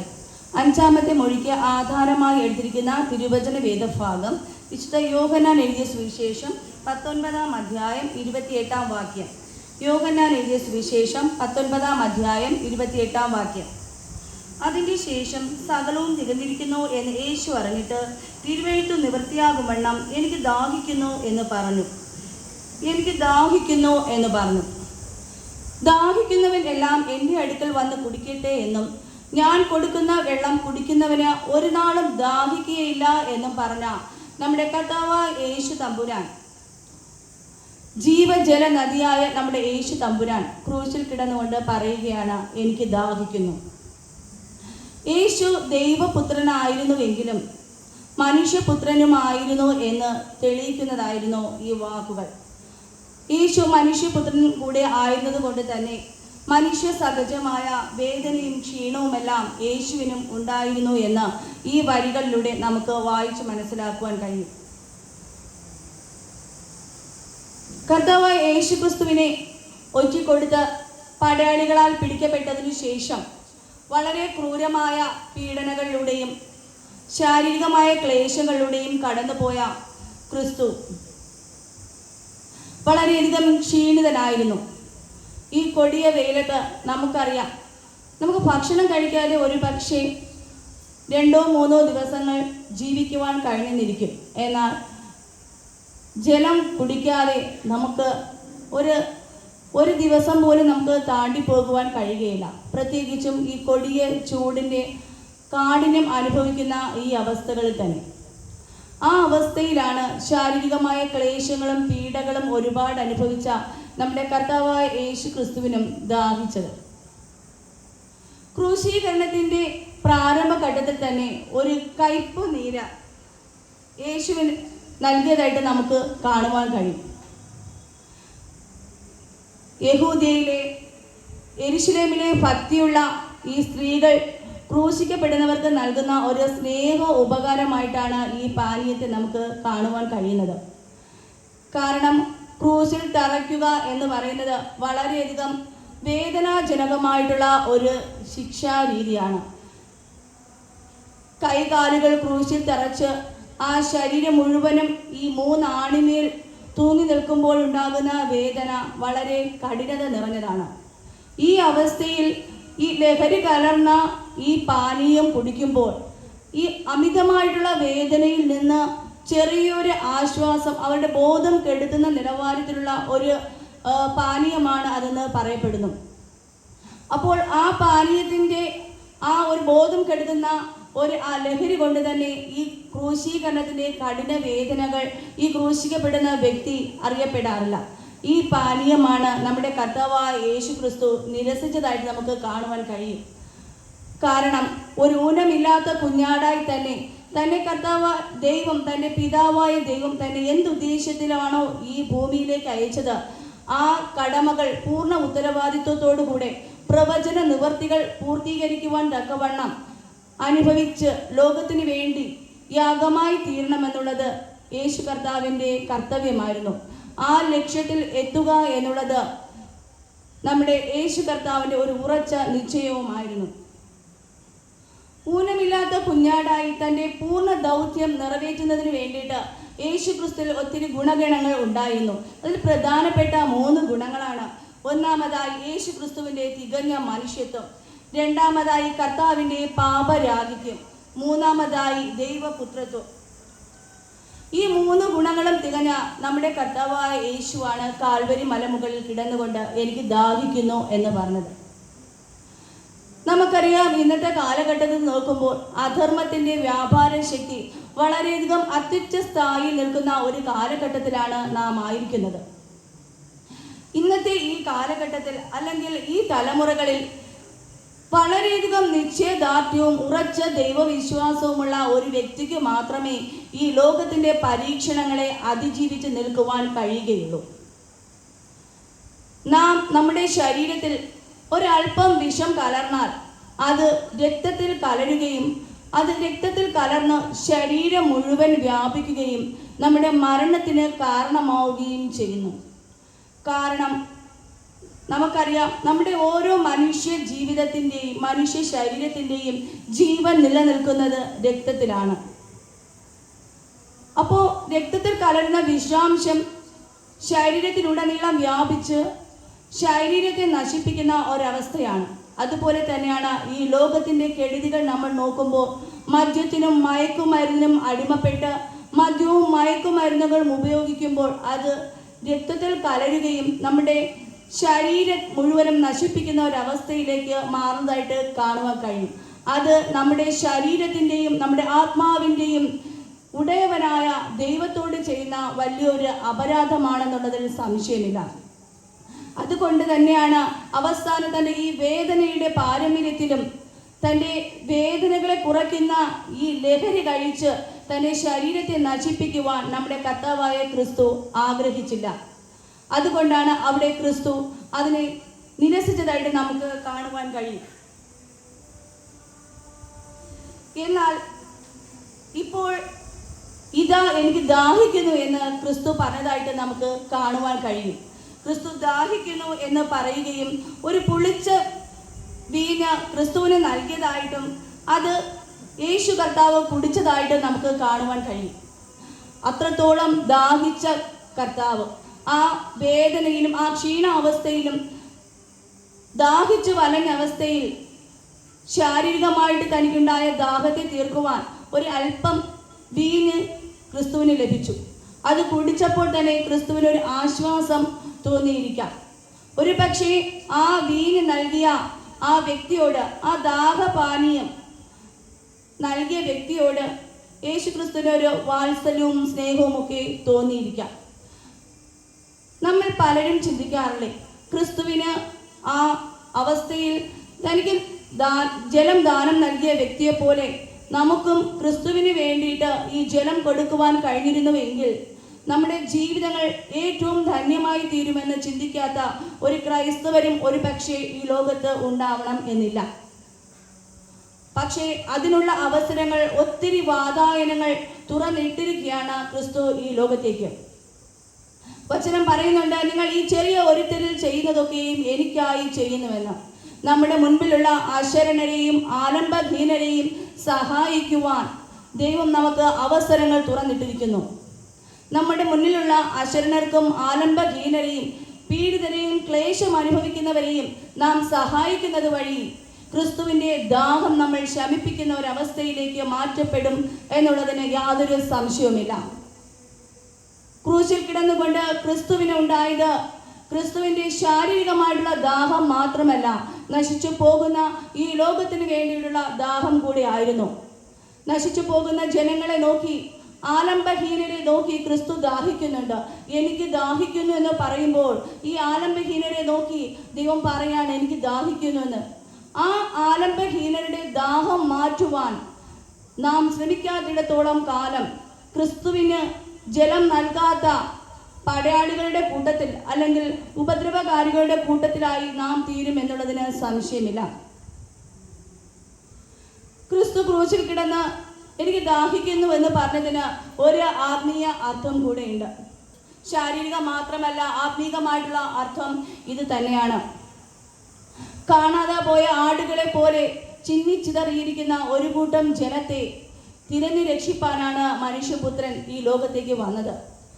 ക്രിസ്തു യാഗമായി തീരുന്ന അവസ്ഥയിൽ നമ്മെ ഒരു ദൗത്യം ഏൽപ്പിച്ചിട്ടാണ് പോകുന്നത്. ചിന്നിച്ചിതറിപ്പാർക്കുന്ന ജനങ്ങളെ, ക്ലേശത അനുഭവിക്കുന്ന ജനങ്ങളെ ക്രിസ്തുവിന് വേണ്ടി നേടിയെടുക്കുക. നമുക്ക് ദൈവം നൽകിയിരിക്കുന്ന നന്മകളെ അശരണർക്കും ആലംബഹീനർക്കും വേണ്ടി ഉപയോഗിച്ച് ക്രിസ്തുവിൻ്റെ ദാഹം തീർക്കുവാൻ ദൈവം ക്രിസ്തു നമ്മിലൂടെ ആഗ്രഹിക്കുന്നുണ്ട്. ഈ നല്ല വെള്ളിയാഴ്ച നാളുകളിൽ നാം പൂർണ്ണമായിട്ടും ചിന്തിക്കേണ്ടുന്ന ഒന്നാണ്, ക്രിസ്തു നമ്മെ ഏൽപ്പിച്ചിരിക്കുന്ന ദൗത്യം നാം പൂർണ്ണമായിട്ടും നിറവേറ്റുന്നുണ്ടോ? ക്രിസ്തുവിൻ്റെ ശാരീരികമായ ദാഹം ആ വ്യക്തി തീർത്തതുപോലെ ആത്മീക ദാഹം തീർക്കുവാൻ വേണ്ടിയിട്ട് ക്രിസ്തു നമ്മളെ ഈ ഭൂമിയിലാക്കിയിരിക്കുമ്പോൾ നാം എത്രത്തോളം അതിന് ഉത്തരവാദിത്വം കാണിക്കുന്നു എന്ന്, എത്രത്തോളം നമ്മൾ ജാഗരൂകരായിരിക്കുന്നു എന്ന് ചിന്തിക്കേണ്ടത് വളരെയധികം അത്യാവശ്യമാണ്. ഈ നാളുകളിൽ ഈ നല്ല വെള്ളിയാഴ്ച ഒരിക്കൽ കൂടെ നമ്മൾ ഓർക്കുമ്പോൾ, ക്രിസ്തുവിൻ്റെ പീഡ സഹനങ്ങളെ നമ്മൾ ഓർക്കുമ്പോൾ, ക്രിസ്തു നമ്മിലൂടെ എന്താണ് ആഗ്രഹിക്കുന്നത്, ആ ആഗ്രഹങ്ങളെ നിറവേറ്റുവാനും ക്രൈസ്തവർ എന്ന മൂല്യത്തെ മുറുകെ പിടിക്കുവാനും നമ്മെ ഓരോരുത്തരെയും സർവശക്തനായ ദൈവം അനുഗ്രഹിക്കട്ടെ എന്ന് പ്രാർത്ഥിച്ചുകൊണ്ട് ദൈവം നമ്മേവരെയും അനുഗ്രഹിക്കുമാറാകട്ടെ.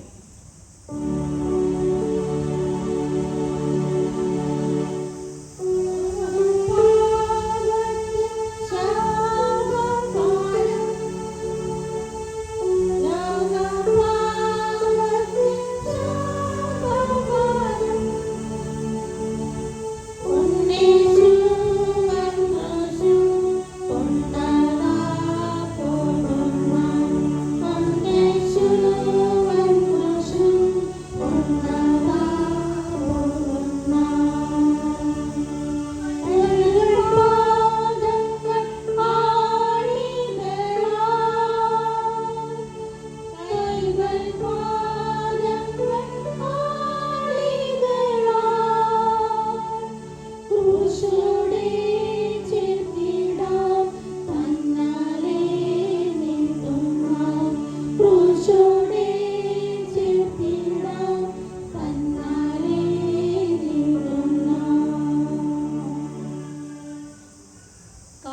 ആലയത്തിലെ ആ നിശബ്ദതയെ ഭേദിച്ചുകൊണ്ട് യേശുനാഥൻ അവസാനമായി ഉച്ചരിച്ച വാക്കുകളിൽ ഏറ്റവും ശക്തമായ ഒന്നായിരുന്നു നിവൃത്തിയായി.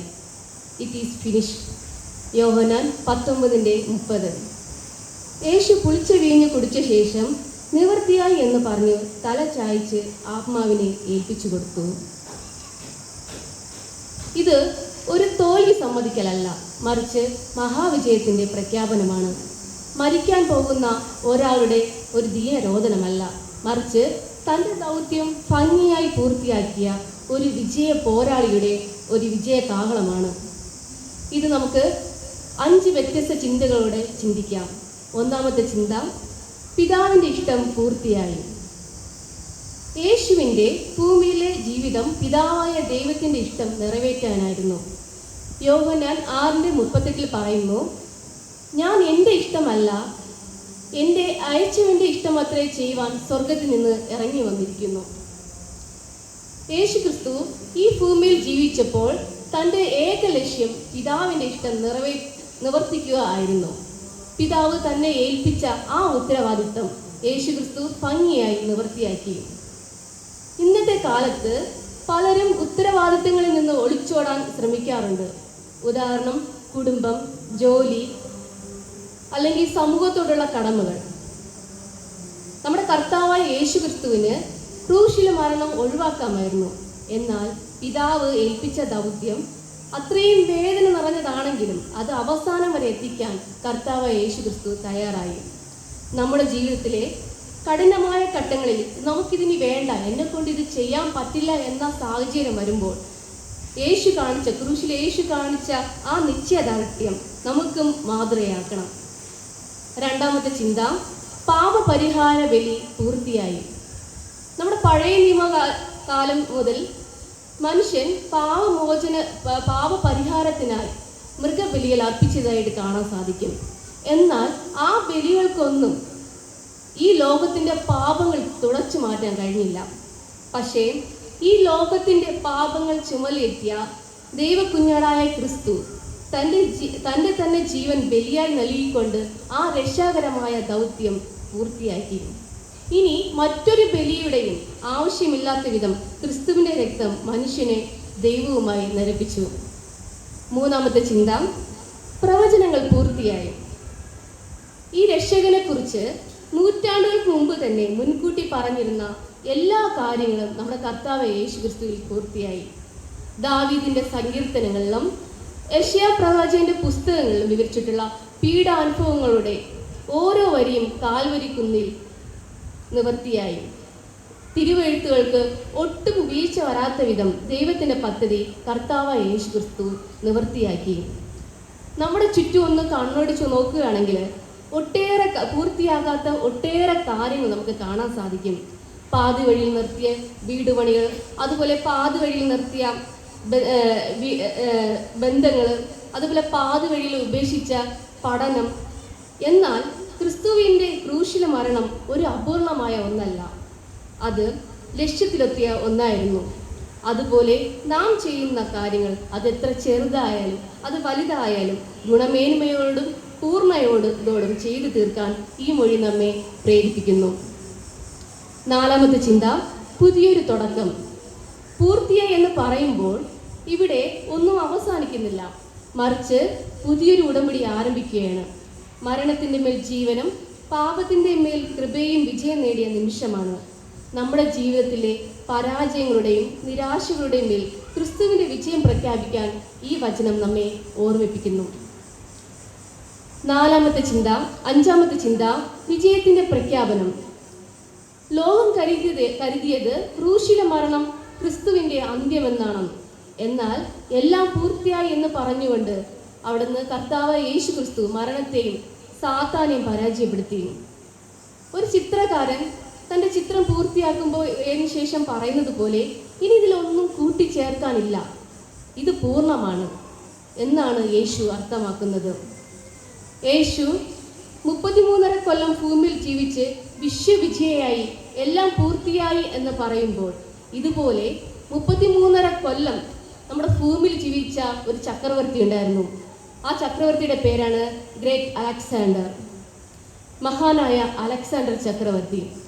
അദ്ദേഹവും തൻ്റെ 33-ാമത്തെ വയസ്സിൽ മരണക്കിടയിൽ കിടക്കുമ്പോൾ അദ്ദേഹം അങ്ങേയറ്റം നിരാശനായിരുന്നു. കാരണം താൻ ഈ ലോകം മുഴുവൻ കീഴടക്കിയെങ്കിലും ഇനിയും കീഴടക്കാൻ രാജ്യങ്ങളുണ്ടല്ലോ എന്നോർത്ത് അദ്ദേഹം വളരെയധികം വിഷമിച്ചതായിട്ട് കരഞ്ഞതായിട്ട് ചരിത്രം പറയുന്നു.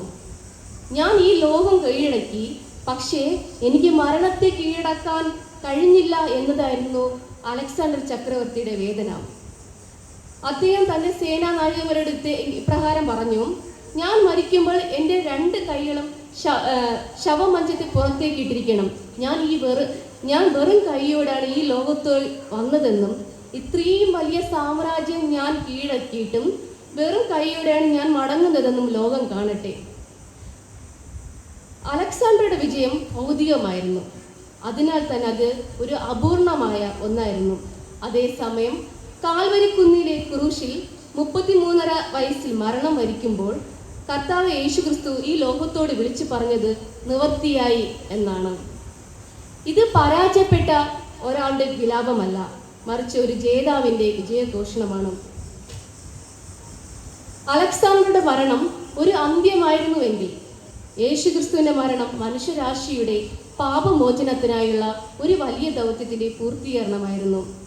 ഭൗതികമായ നേട്ടങ്ങളല്ല, മറിച്ച് ദൈവഹിതം പൂർത്തിയാക്കുന്നതാണ് യഥാർത്ഥ ജീവിത വിജയം എന്ന് നമ്മെ ഓർമ്മപ്പെടുത്തുന്നു. പ്രിയമുള്ളവരെ, നമ്മെ ഓരോരുത്തരെയും സ്വർഗരാജ്യത്തിന് അവകാശികളാക്കാൻ വേണ്ടി ക്രിസ്തു സകല വേദനകളും ഏറ്റുവാങ്ങി ആ ദൗത്യം പൂർത്തിയാക്കി. ഇനി നാം അടിമകളല്ല, മറിച്ച് ദൈവമക്കളാണെന്നുള്ള വലിയ സത്യം ഈ വചനം നമുക്ക് നൽകുന്നു. നമ്മുടെ ജീവിതത്തിലെ ഓരോ കർമ്മങ്ങളും ദൈവഹിതമനുസരിച്ച് പൂർത്തിയാക്കുവാൻ ക്രിസ്തുവിൻ്റെ ഈ 6ാമത്തെ മൊഴി നമുക്ക് കരുത്തുകട്ടെ. ആമേൻ.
സഭാജനങ്ങളെ എല്ലാവർക്കും ദൈവത്തിൻ്റെ സ്നേഹവന്ദനം ആദ്യമേ അർപ്പിക്കുകയാണ്. ഈ ദുഃഖവെള്ളിയാഴ്ച ദിവസം യേശു കർത്താവ് ക്രൂശിൽ പറഞ്ഞ 6 മൊഴികൾ ഇവിടെ ശാസ്ത്രീയമായി തന്നെ അല്ലെങ്കിൽ തിരുവചനത്തിൻ്റെ അടിസ്ഥാനത്തിൽ തന്നെ വിശദമായി ഇവിടെ സവിസ്തരം പ്രസംഗിച്ചു. അത്രയൊന്നും പ്രസംഗിക്കാനുള്ള കഴിവ് എനിക്കില്ല. എന്നിരുന്നാലും അച്ഛൻ 7ാമത്തെ മൊഴി ഒരുപക്ഷെ 70 വട്ടം ക്ഷമിക്കണമെന്ന് ഉപദേശം നൽകിയ കർത്താവ് കുരിശിൽ വെച്ച് ഒഴിഞ്ഞ 7ാമത്തെ മൊഴിയാണ്: പിതാവേ, ഞാൻ എൻ്റെ ആത്മാവിനെ തൃക്കൈയിൽ ഏൽപ്പിക്കുന്നു എന്നുള്ള ആ മൊഴി. ഒരുപക്ഷെ ഇങ്ങനെ ഒരു മൊഴി ഇങ്ങനെ കർത്താവ് കുരിശിൽ വെച്ച് പറഞ്ഞു എങ്കിലും ഈ ലോകത്തിൻ്റെ മുഴുവൻ പാപങ്ങൾ സ്വയം ഏറ്റുവാങ്ങിയാണ് യേശു കർത്താവ് ക്രൂശിൽ മരണം ഭവിച്ചത് എന്നുള്ളത് നമുക്കറിയാം. തൻ്റെ ആത്മാവിനെ തന്നെ തൃക്കൈയിൽ ഏൽപ്പിച്ചുകൊണ്ട് ഒരുപക്ഷെ അങ്ങനെ പോയി എങ്കിലും 3-ാം നാൾ ഉയർത്തെഴുന്നേറ്റു. ആ ദൈവിക ശക്തി, ആ പരിശുദ്ധാത്മാവിൻ്റെ ശക്തി ഇന്ന് ലോകത്തിലെ 7 വൻകരകളിലായിട്ട് എല്ലാ ജനങ്ങളുടെ മേലും പരിവർത്തിച്ചു കൊണ്ടിരിക്കുന്നു എന്നാണ് ലോക സംഭവങ്ങൾ നമ്മളെ വിളിച്ച് ഓർമ്മിപ്പിക്കുന്നത്. ആ പരിശുദ്ധാത്മാവിൻ്റെ ശക്തി നമ്മുടെ സഭയിലായാലും ഒരുപക്ഷെ നമ്മുടെ ദേശത്തും ഇങ്ങനെ പരിവർത്തിച്ചു കൊണ്ടിരിക്കുകയാണ്. ഈ കുരിശുമല തീർത്ഥാടനം തന്നെ അതിന് ഏറ്റവും നല്ല ഉദാഹരണമാണ്. ലക്ഷക്കണക്കിന് ആൾക്കാർ ഈ ദുഃഖവെള്ളിയുടെ സ്മരണ പുതുക്കി ഇവിടെ വരുന്നു എന്നുള്ളത് തന്നെ അതിൻ്റെ ഉദാഹരണമാണ്. ആ ശക്തി നമ്മുടെ സഭയെയും നമ്മുടെ ദേശത്തെയും അനുഗ്രഹിക്കുമാറാകട്ടെ എന്ന് ആത്മാർത്ഥമായി പ്രാർത്ഥിച്ചുകൊണ്ട് ഞാൻ എൻ്റെ വാക്കുകൾ ഉപസംഹരിക്കുന്നു. ദൈവം നമ്മെ എവരെയും സമൃദ്ധമായി അനുഗ്രഹിക്കുമാറാകട്ടെ. ആമേൻ.